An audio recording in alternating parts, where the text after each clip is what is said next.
This podcast today is brought to you by Our 365. Our 365 is all about inspiring people in organizations, in business, to be the very, very best that they can be. We know that organizations function so much better when the people who work in the businesses are fired up. They're in the best possible place they can be mentally, physically, and emotionally. To find out more, check out our365.me. That's our365.me. My 365 Podcasts with me, Pete Cohen. Hi, it's Pete Cohen here. I'm absolutely delighted to be able to share with you 5 podcasts that were taken from a series of live broadcasts that we did on Facebook Live called Fear Busting. This went down so well that we thought the best thing we could do was to make this available to our podcast listeners. So you really have the opportunity to gain some different perspectives on fear and learn some really powerful tips, tools, and techniques to help you be the very, very best that you can be. This is episode 4. Now, fear is a fascinating subject, isn't it? Is it not? Because fortune favors the bold. Fortune faces the people who are fearless. But to be truly fearless in life is something pretty hard to do. Why?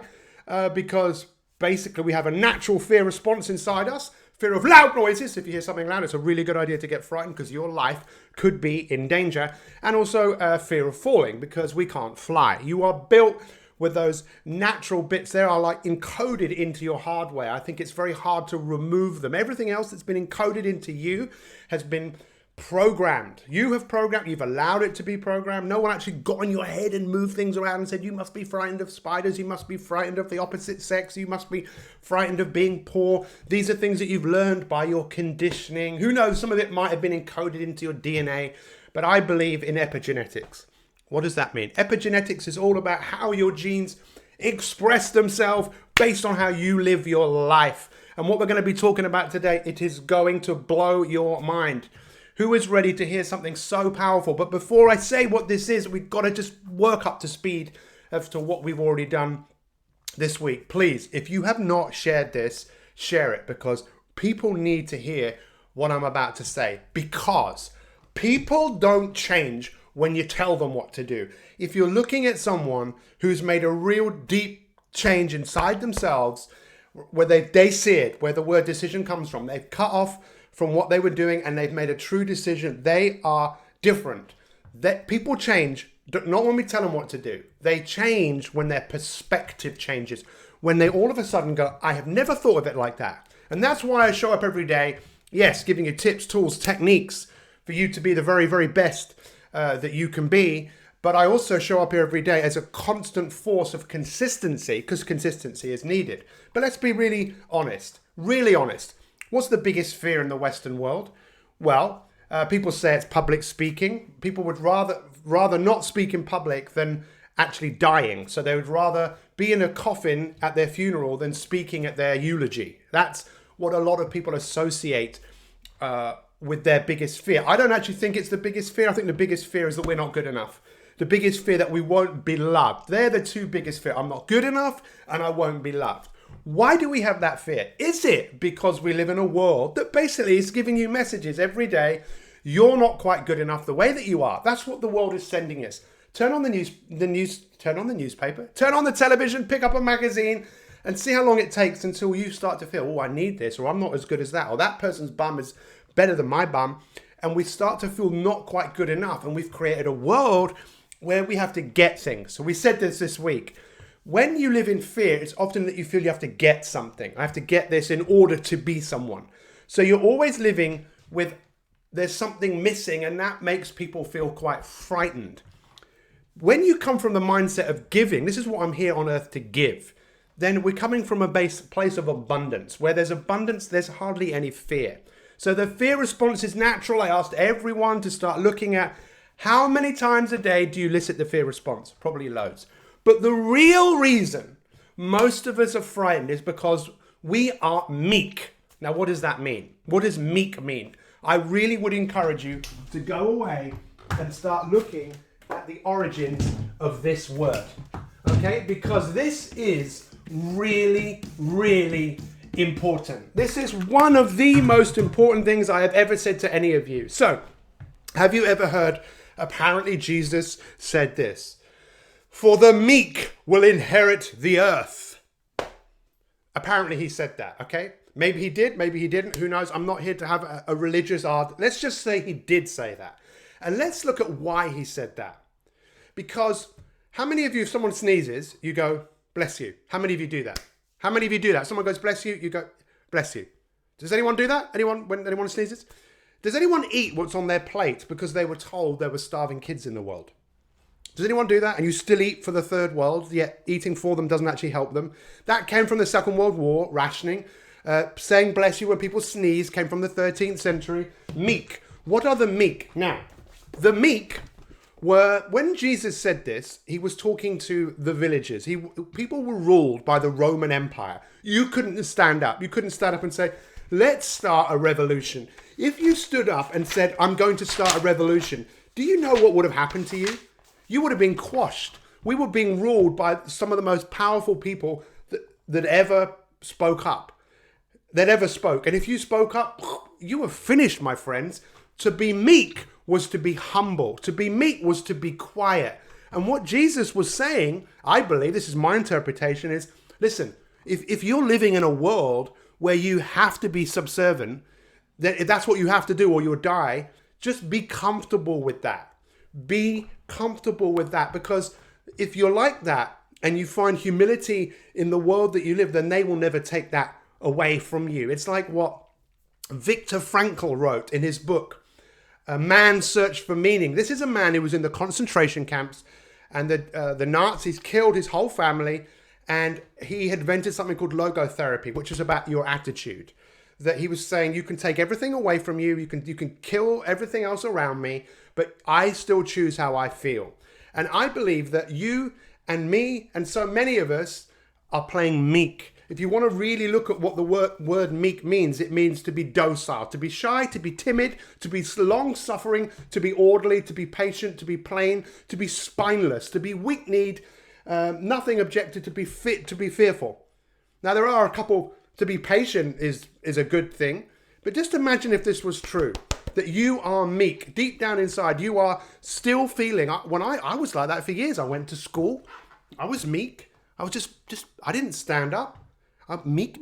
That's why I got into a gang, because all of a sudden I could be less than meek, but I still felt meek. I got a job. I had a boss. I thought my boss was Julius Caesar. I was so scared of him. I was shy. I was timid. I became long-suffering. I thought there was something wrong with me. Pineless, spineless. But what's the opposite of meek? Now, let's just say Jesus did say that. That was a pretty good thing to say to everyone. People probably needed to hear that. Look, these guys will kill us if we just need, let's be humble. Let's just look after ourselves. Let's take care of each other. And when we leave this earth, we will inherit the earth because we did the best that we could do. Now, let me ask you that question, guys. How many of you are doing that today? How many of you are doing the best that you can do? How many of you are being the very best that you can be? You're not, because you're playing meek. So right today's the day. If you want to go from fear to fearless, or if you want to go from fear to being confident, it's time to rise up. It's time to rise up and be that better version of yourself. To be the opposite of meek is to be bold, to be brave, to be excited, to be assertive, to speak up. Now, some of you on this My 365 journey, this is what you have gone from being meek to being outspoken and working out what is really important to me. Man's search for meaning. We talk about this a lot on My 365, right? This is the I. This is you, right? You. This is you, right? This is the I. And this is, what are you here to do? What's your meaning in life? This M here, this is you being mindful, you being aware, you deciding how you are treating yourself. Because the time has come, my friends. You know it. I know it. Let's stop being subservient to ourselves. This is a big message, and I guarantee I will continue to be here for you because I believe you know this to be true. You know this to be true. The meek will not inherit the earth. No, the disciplined will inherit the earth. And I want you to write this word down. BLISSICIPLINE. Not discipline. Just put a bliss in front of the dis. BLISSICIPLINE. Discipline. BLISSICIPLINE. It's not a word, but why don't we start using that? What is your BLISSICIPLINE? What is it that drives you forwards? What is it that you want to be? Who is it you want to be? I don't want to get too biblical, but they say the kingdom of heaven. Kingdom of heaven is in here, my friends. This is it. What you can create, what you can be. Fortune, favors, write it down. The BLISSICIPLINE. What is your bliss? If you say, I don't really know, work it out. Do what you enjoy doing. Get fitter, get healthier, enjoy it. Rise up and say, look at me. Look what I've done. I'm not going to be meek. Just because you've been playing the meek role, just like Shakespeare said, the world is but a stage and we are all but actors on this stage. We're actors upon it, yes? We've been acting. You've been acting meek. I know you probably didn't think, well, I'm going to grow up. I'm going to play the meek character. No way. You wanted to play and have fun and then you were conditioned. And some of you, terrible things have happened to you maybe, but you're still here. It is time. No longer meek. And I want to know your reactions to what I'm saying today. I want to know what you get from this. So you want to be involved in this process? Coaching is important. Everyone needs coaching. There are people all over Facebook to opening up and talking and people coaching and offering people. Let's take what the world has given us, this opportunity to grow and get better, because that's what we were put on this earth to do, right? To grow like a tree and then contribute to the world by giving something back. So I'm looking for all of you. I don't care who you are. I don't care if you've never made a video or never posted or never written anything. Tell us what it is that you have just taken away from this, because this is a powerful message. Do you want to be meek? Do you want to be? Probably not. But why are you doing it? Practice. You've been practicing being docile, being shy, being timid, long-suffering, orderly, just standing in a line, plain, spineless, weak-kneed. But that's not you. You didn't come into this world like that. You came into this world with a blank page. Everything was possible. And your life isn't over yet, is it? Is your life over? But every day the clock is ticking. It's ticking. Well, every day we've got an opportunity to do something great. And this is one of the greatest things you'll ever do in your life, is be a part of you being a better version of yourself. But don't be passive. Don't dive around and just put your toe in. Dive in. Get involved. Change your life today. Why? Because your life makes a difference. And you want the legacy of your life to be that you made a difference. Even if it was just a one person's life, and that life being you looking in the mirror and saying, look what I became. Look who I become. Yes? Who's excited? Who's fired up? I don't know about you, but I am. I'm on cloud. If there was a cloud 9, I'm on cloud 999. I'm on cloud 365. Thank you so much for watching this morning. I hope this makes sense. We will review everything tomorrow. When we talk about fear, it's a big subject. But if you've been playing this part, if you see yourself as a weak person, then you will be subject to fear and worry emotion. Let's rise up. Let's be counted. Let's be amazing. Have a great day, everyone. Thank you for watching. I hope you enjoyed this podcast. And if you want more free inspiration to optimize your life so you can achieve your goals in all the different areas of your life, then visit my365.me. That's mi365.me and sign up to 365 days of free coaching with me, Pete Cohen. Thanks for listening and have an awesome day.